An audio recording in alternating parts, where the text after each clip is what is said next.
500 మంది షూటర్స్తో పాక్కి బిష్ణోయ్ వెళ్తున్నాడని వస్తున్న వార్తలు. ఆయన దగ్గర 1000 మందికి పైగా షూటర్స్ ఉంటారట. ఆ షూటర్స్ ఎంత లాంగ్లో ఉన్నా సరే కళ్ళు మూసుకుని కొట్టేస్తారు టార్గెట్లని.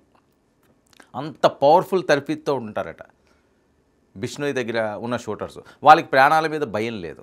ఎంతమంది ఉగ్రమోకలు వచ్చినా సరే సింగిల్ హ్యాండ్తో లేపేస్తారు. సినిమాల్లో హీరోని చూస్తుంటాం చూసావా, అక్కడ సినిమాల హీరో, ఈయన రియల్ హీరో కాదు. వీళ్ళు షూటర్లు కూడా అలాంటి వాళ్ళే. బిష్ణోయ్ ఆదేశిస్తే తూచా తప్పకుండా ఆ పని చేసుకుని వెనక్కి వచ్చేసే క్యారెక్టర్.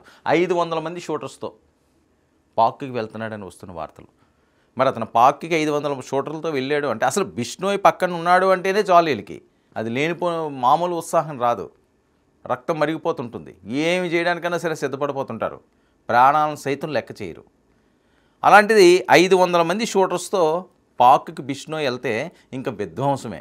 ఉగ్రవాద శిబిరం కానీ ఉగ్రవాద మూక కానీ ఇంకా పేరుండదు. ఎంతమంది వాళ్ళకి కాపలా ఉన్నప్పటికీ కూడా.